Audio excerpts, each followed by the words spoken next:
영혼을 성장시키는 책 소개방. 오늘은 최영기 목사저 가장 오래된 세교회 제2편입니다. 7장 밥상 교제와 영혼 구원의 열정. 목장은 일주일에 한 번 목장 식구들의 집을 돌면서 모인다. 목장 모임을 할 때 반드시 지켜야 할 원칙이 있는데 그중 하나가 같이 밥 먹는 일이다. 밥 먹는 즐거움과 대접하는 섬김의 축복은 밥을 준비하는 부담을 뛰어넘는다. 밥을 먹는 이유는 신약교회가 그렇게 했기 때문이다. 복음은 식탁과 밀접한 관계가 있다. 성경은 밥 먹는 이야기로 가득하다. 예수님의 사역에도 식탁은 중요했다. 예수님은 먹는 것, 즉 잔치를 좋아하셨다. 그래서 식탐하는 자라고 비난을 받기까지 하셨다. 예수님에게 식탁은 단지 먹는 장소 이상이었다. 하나님 나라를 가르치는 자리, 하나님의 은혜를 맛보는 자리, 하나님의 가족이 되었음을 선포하는 자리였다. 하나님의 백성들에게 있어서 식탁은 신앙생활의 중심에 있다. 신약교회에서 식탁 교제가 중요했기에 교회 지도자들을 선출할 때 손님 대접을 잘하는 사람을 뽑도록 했다. 목장이 진정한 가족 공동체가 되기 위해서는 같이 밥을 먹어야 한다. 같이 밥을 먹어야 식구가 되고 친구가 될 수 있다. 그래서 신약교회는 천국 밥상이 특징이 된 것이다. 목장에서의 밥상은 하나님의 임재 가운데 가족의 하나됨을 즐기는 자리다. 목장 모임이 집에서 이루어져야 하고 반드시 식사를 해야 하는 이유가 여기에 있다. 밥 대신 간식을 먹는 것은 잘못이다. 간식은 손님에게 대접하는 것이지만 가족은 밥을 먹는다. 목장 식구들은 가족이다. 집에서 밥을 먹으며 모이는 것이 진짜 목장이요 가정교회다. 밥만 먹는다고 목장이 되는 것은 아니다. 목장이 시들어지는 이유는 밥만 먹고 영혼 구원이 일어나지 않기 때문이다. 영혼 구원이 일어나지 않는 이유는 담임 목사부터 영혼 구원에 관심이 없고 성도와 영혼 구원에 관심이 없기 때문이다. 목사가 영혼 구원에 관심이 없는 이유는 사실 두려움 때문인 경우가 많다. 비신자에게 복음을 전하는 방법을 모르기 때문이다. 그래서 전도 목회보다는 관리 목회를 더 하려고 하는 것이다. 영혼 구원하여 제자 만드는 교회가 되기 위해서는 담임 목사가 VIP에게 진정으로 깊은 관심을 가져야 한다. 무엇을 하든지 VIP가 주제가 되어야 한다. 교회의 프로그램과 예산이 영혼 구원에 집중해야 한다. VIP에 관심을 가지기 위해서는 첫째, VIP를 위해 기도해야 한다. 각 목장마다 5명 이상의 VIP를 정해서 집중적으로 기도한다. VIP가 내 식구가 될 때까지 간절히 기도해야 한다. 둘째, 예수영접 모임에 목숨을 걸어야 한다. 대상자가 없어도 기신자들을 참석시켜 모임을 가져야 한다. 잔치를 배설해 놓고 기다리면 주님은 반드시 사람을 보내주신다. 목자 목녀는 예수 영접에 한 번 이상 참석하고 목장의 VIP들을 데리고 예수 영접에 같이 참석하여 VIP가 예수님을 영접하는 감격의 순간을 목격해야 한다. 전도는 사탄과의 영적 싸움이기에 치열하게 싸우지 않으면 절대로 승리할 수 없다. 예수 영접은 스스로 믿기로 결심한 사람을 대상으로 복음을 제시하기에 강요의 느낌이 없어서 좋다. 담임 목사를 통해 예수님을 믿기 때문에 교회와 담임 목사에 대한 충성도가 높아져 교회 생활을 열심히 하게 된다. 예수 영접 후에는 목자가 6주에 걸쳐 1:1 양육을 하는 확신의 산 공부로 인도해야 한다. 예수 영접 모임에서는 총 4번에 걸친 자기 표현의 기회가 주어진다. 모임이 시작되면서 자기 소개를 할 때, 영접 기도를 따라 할 때, 한 사람씩 돌아가면서 감사 기도를 할 때, 그리고 요한 1서 5장 11절 12절 말씀으로 구원의 확신을 심어준 후에 오늘 죽으면 천국 갑니까? 지옥 갑니까? 하나님께서 당신에게 왜 내가 너를 천국에 보내주어야 하느냐라고 물으시면 뭐라고 대답하시겠습니까? 라는 질문을 하고 답을 들을 때이다. 마지막 구원의 확신을 점검하는 질문은 반드시 해야 한다.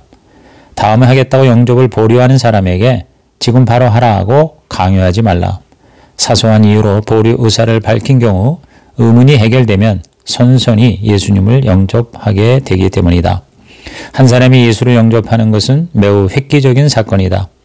예수를 영접하고 나오면 목자 목녀와 목장 식구들이 꽃다발을 주고 기념 촬영을 하고 좋은 식당으로 데리고 가서 식사를 대접하며 대대적으로 축하해준다. 영혼 구원하고 제자 세우는 신약교회가 되려면 담임 목사부터 영혼 구원의 열망이 식지 않도록 하고 생명의 삶과 예수 영접 모임에 목숨을 걸어야 한다. 성도들 또한 이러한 담임 목사를 보면서 영혼 구원의 열정을 쏟게 된다. 8장 누룩처럼 부풀어 오르는 가정교회. 어떤 영적 운동이든지 지속되려면 3대 이상 형성되어야 한다. 가정교회는 20여 년이라는 짧은 기간에 3대, 4대를 형성하고 있다. 이렇게 된 이유는 과감한 위임의 결과다. 가정교회 세미나를 주최 교회 목사가 하게 하므로 위임이 자연스럽게 이어지게 되었다. 가정교회는 지역과 인종과 교단을 초월하여 빵을 부풀리는 누룩처럼 지속적으로 확산되고 있다. 그렇게 된 이유는 두 가지다. 첫째, 가정교회가 신약교회 형태가 아닌 정신의 회복에 집중했기 때문이다. 정신만 확실하면 교단이 달라도 가정교회가 될 수 있다. 둘째, 가정교회에는 종의 리더십이 있기 때문이다. 가정교회 목회자들은 자신의 성공을 과시하기보다 다른 목회자들을 성공시키는 일에 발벗고 나서고 있다. 가정교회는 5박 6일의 목회자 세미나와 함께 2박 3일의 평신도 세미나로 확산되고 있다. 세미나 이후에는 가정교회 목회자들이 사례 발표와 상 공부를 안내하는 목회자 컨퍼런스가 매년 개최되어 참석할 수 있다. 가정교회 확산에 중요한 것이 지역 모임이다. 가정교회 목회자들 부부가 매달 한 번씩 모이는 목사들의 목장이다. 그 외에 2주일간 가정교회 원조교회에 가서 모든 것을 살펴보는 연수 프로그램도 있다. 가정교회의 핵심은 자기의 꿈을 이루는 것이 목적이 아니다. 하나님의 부르심과 계획에 절대 순종하는 것이다. 하나님의 음성에 귀를 기울이고 순종하는 노력이 가장 중요하다. 하나님의 음성을 들으려면 오래 엎드려 있어야 한다. 그래서 나는 기도의 질도 중요하지만 양도 중요하다고 생각한다. 가정교회에서는 질문이 없으면 답을 주지 말라고 가르친다. 현장이 없는 사람에게 훈련이 소용없기 때문이다. 현장에서 사역하도록 던져놓고 질문이 생길 때 답을 알려주는 것이 가정교회 제자훈련의 특징이다. 상 공부도 흡수율을 고려해야 한다. 성경 공부를 무조건 시키는 것이 좋은 것은 아니다. 적당한 시기에 적당한 수준의 성경 공부를 제공해야 한다. 가정교회는 선교지로도 확산되고 있다. 가정교회는 신약교회고 신약교회는 선교교회다. 현재 주요 선교지마다 지역 간사가 세워지고 가정교회가 정착되고 있으며 현지인을 위한 세미나까지 제공되고 있다. 제4부 가정교회가 걸어온 발자취. 가정교회가 걸어온 발자취. 9장 성경대로 세워주는 교회 공동체. 가정교회 핵심 가치는 성경대로다. 성경대로 하기 위해서는 기존의 많은 것들을 내려놓아야 한다. 가정교회를 하는 사람들은 주님이 원하시는 교회를 꼭 해보고 싶다는 열망을 가진 자들이다. 가정교회를 성공시키려면 현실교회에 대한 건강한 비판의식과 성경적 교회에 대한 강렬한 열망이 전제되어야 한다. 그 열망이 누룩처럼 전 세계로 퍼지고 있다. 신약교회를 회복하려는 운동이 지속되려면 확고한 원칙을 가진 시스템으로 자리 잡아야 한다. 단순한 성경적 접근이라는 방법론, 영혼 구원에서 제자를 만든다는 교회의 존재 목적, 그리고 다양성과 유동성과 신축성이라는 신약교의 특징을 놓치지 말아야 하며 세 축과 네 기둥이라는 가정교회 시스템을 고수해야 한다. 우리가 회복되어야 할 신약교회는 첫째, 모든 민족으로 제자 삼으라는 대사명을 이루는 사명 공동체가 되어야 하고 둘째, 예수님의 삶을 닮아가는 치유 공동체가 되어야 한다. 사명과 치유는 가정교회의 정체성이요 목적이다. 사명은 교회의 존재 목적에서 살펴봤으므로 치유에 대해서 설명해보자. 치유는 아픈 사람을 고치고 건강한 삶으로 바꾸는 것이다. 그런 점에서 교회는 병원과 같다. 깨진 사람이 건강한 전인적 사람이 되고 깨진 가정이 건강한 가정으로 변화되는 곳이 바로 치유 공동체인 교회이다. 치유의 기준은 예수님이다. 예수님을 닮아갈수록 치유의 완성도는 높아진다. 온전해지는 것이다. 성령의 열매는 예수님을 닮아가면서 생기는 예수님의 성품이 드러난 것이다. 치유와 회복을 맛본 사람들은 그것이 필요한 사람들을 찾아가게 된다. 그래서 진정한 치유 공동체는 사명 공동체가 되는 것이다. 교회는 사명 공동체이면서 치유 공동체이다. 이러한 공동체가 바로 신약 교회인 것이다. 목회자 세미나를 처음 개최할 때 재정 문제 때문에 참가자들을 호텔이 아닌 성도들의 집에 머무르게 했다. 그런데 그것이 바로 하나님의 인도하심이었다. 등록비를 돌려주면서까지 섬기는 모습을 통해 참석자들은 진정한 섬김을 느끼고 교인의 가정에 묵으면서 가정교회의 실체를 볼 수 있는 기회가 주어졌기 때문이다. 세미나 참석자들은 세미나 강의보다 자신들이 머문 가정의 섬김에 더 감동을 받아 가정교회를 결심하게 되었다고 한다. 가정교회의 핵심은 가르쳐서가 아니라 보여주어서 제자를 만드는 것이다. 그런 점에서 교회와 목장 현장을 보게 하는 세미나는 효과적이다. 가정교회는 목회자뿐 아니라 목자 목녀에게도 신약교회를 위해서 사역한다는 사명감을 가지게 한다. 목회자를 섬기는 평신도들은 신약교회 회복에 동참하는 것이다. 가정교회 목회자들은 성도들이 신약교회 회복을 위해 일하고 있다는 큰 그림을 그려주어야 한다. 그래야 자부심이 생긴다. 자부심이 커지면 교회가 활력을 얻는다. 세미나 한 번 섬기는 것이 부흥에 여러 번 가지는 것보다 더 효과가 있는 이유가 여기에 있다. 주는 자가 받는 자보다 더 복되다는 말씀은 여전히 진리이다. 10장 가정교회의 독특한 문화. 가정교회가 하나의 물결이 되도록 돕는 역할이 바로 국제가정교회 사역원이다. 가정교회 사역원의 회원이 되기 위해서는 몇 가지 동의가 필요하다. 우선 가정교회의 정신과 방법론에 대해서 동의해야 한다. 그래서 교회에서 가정교회, 목장, 목자, 목녀라는 호칭을 사용해야 한다. 같은 용어를 씀으로써 최소한의 동질감을 갖기 위함이다. 목장의 리더를 목자라고 하고 목자의 아내를 목녀라고 한다. 목녀는 따뜻하고 이해하고 품어주고 참아주며 섬겨주는 가정교회 정신을 대표하는 여성상의 의미를 가진다. 가정교회에서는 성도들이 목자가 되고 목녀가 되는 것이 꿈이라고 한다. 목장 몇 개가 모이면 초원이 되고 초원의 목자를 초원직이라고 한다. 가정교회 즉 목장에서는 규모가 작기에 누구나 다 한 가지 역할을 맡아야 한다. 목장 식구 모두 목자, 교사, 선교, 신교, 음악 등을 맡아 영혼 구원하고 제자 세우는 교회 목적을 위해 매진한다. 목장은 목자의 집만이 아니라 모든 목장 식구들의 집을 돌아가며 모인다. 집을 공개하는 것이 섬김의 첫걸음이기 때문이다. 목장 모임을 가지는 것은 주님을 집에 초청하는 것이다. 주님은 자기 이름으로 두세 사람이 모인 곳에는 그 자리에 함께 하겠다고 약속하셨기 때문이다. 그 특권을 목자 혼자서 독점해서는 안 된다. 목장에서 음식은 평소에 가족들이 먹는 수준으로 준비한다. 특별한 날이나 VIP가 오는 날에는 특별히 차릴 수 있다. 가정교회 목자 목녀들은 그야말로 섬김의 모범이다. 먹을 것을 가져다주고 외로운 자들의 대소사를 챙겨주고 아픈 자들을 위해 보살피고 죽을 끓여다준다. 그런 섬김에 VIP들이 감동을 받는 것이다. 예수님처럼 자신을 버리고 남을 섬기면서 제자가 되고 비신자 전도가 이루어지는 것이다. 목장은 진정한 사귐이 있는 것이다. 문제를 극복한 간증과 나눔 그리고 질문이 도움이 된다. 진정한 사귐은 솔직한 모습을 서로 오픈하고 보여줌으로 시작된다. 진정한 공동체는 자기 노출이 필수적이다. 목사가 드러내면 목자가 드러내고 목원이 드러내고 VIP도 드러낸다. 문제와 상처를 치유하기 위해서는 그 문제와 상처를 드러내야 한다. 그렇게 할 수 있는 곳이 가정교회의 목장이다. 목장은 하고 싶은 이야기를 다 해도 정죄되지 않고 들어주고 함께 기도하며 치유받는 것이다. 목장과 함께 주일 예배가 은혜로워야 한다. 그러기 위해서는 목사 자신부터 예배 인도자가 아닌 예배자로 하나님 앞에 서야 한다. 예배자가 되기 위해서는 성도들을 의식하지 않고 하나님께 집중해야 한다. 영과 진리로 예배를 드린다는 것은 마음가짐과 태도가 중요하다는 것이다.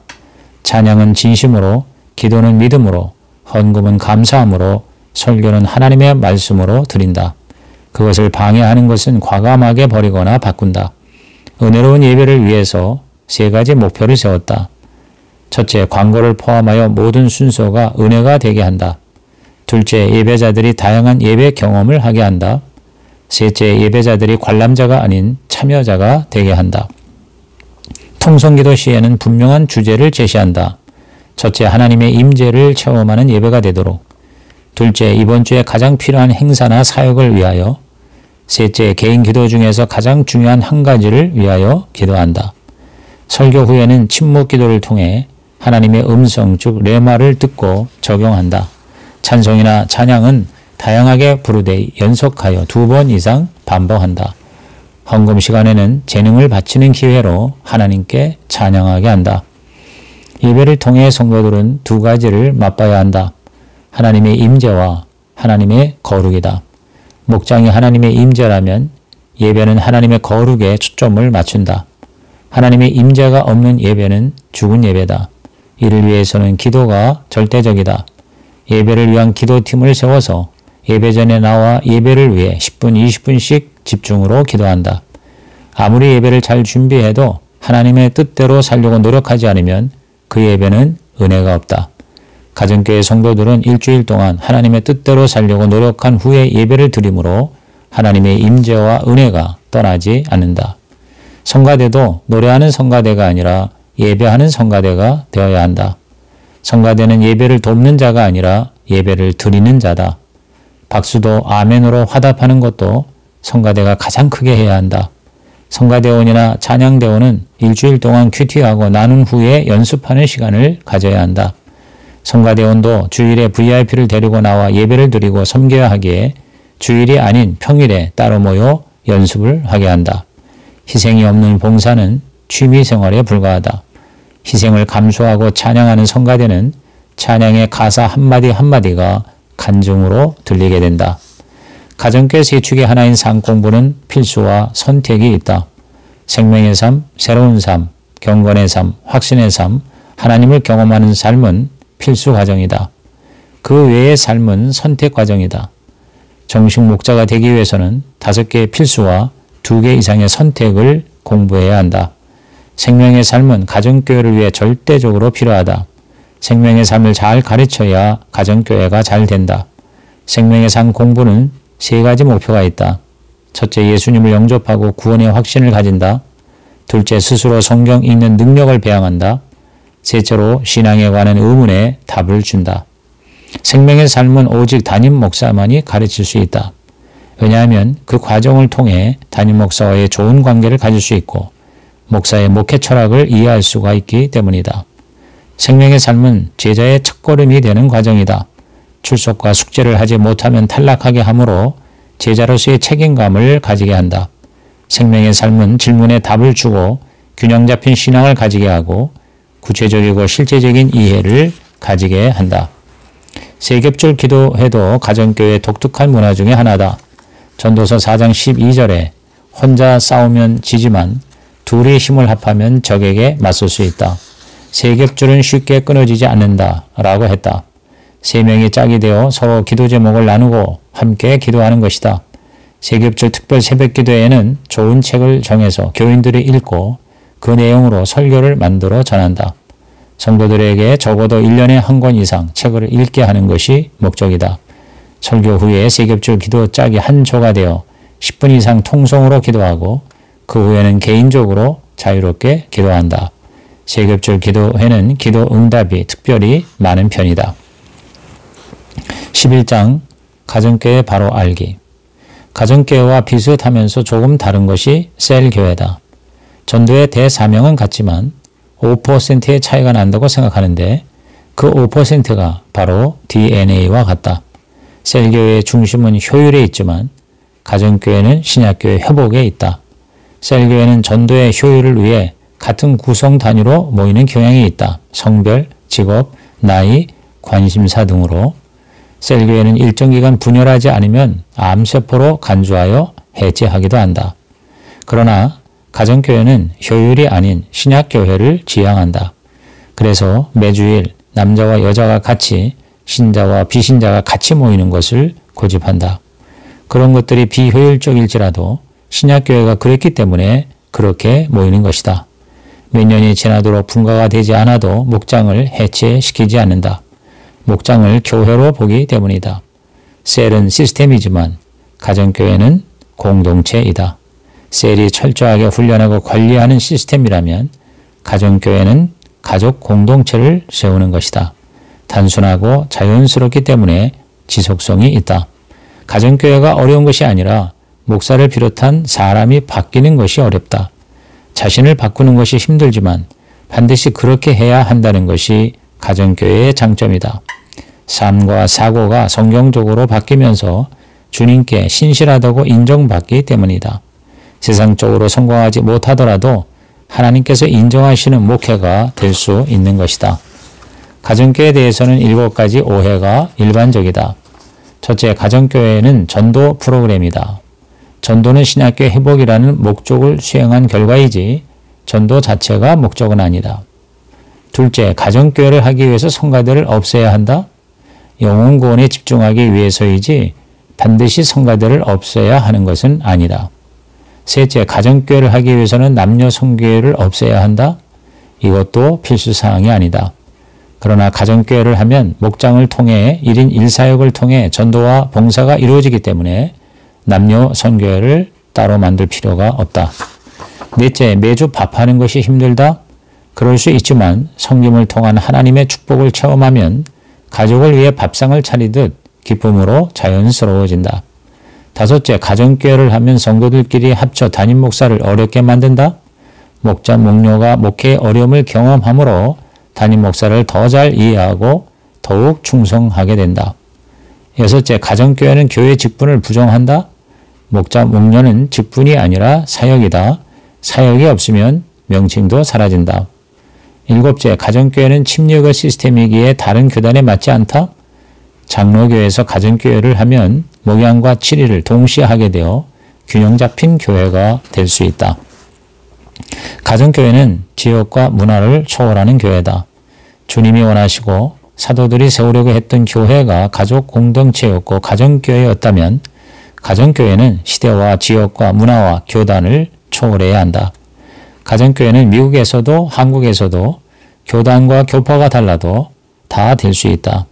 아프리카 모잠비크에서도 가난한 나라에서도 가정교회는 오히려 더 잘 될 수 있다. 모잠비크에서는 중산층들도 하루에 한 끼만 먹을 정도로 가난하다.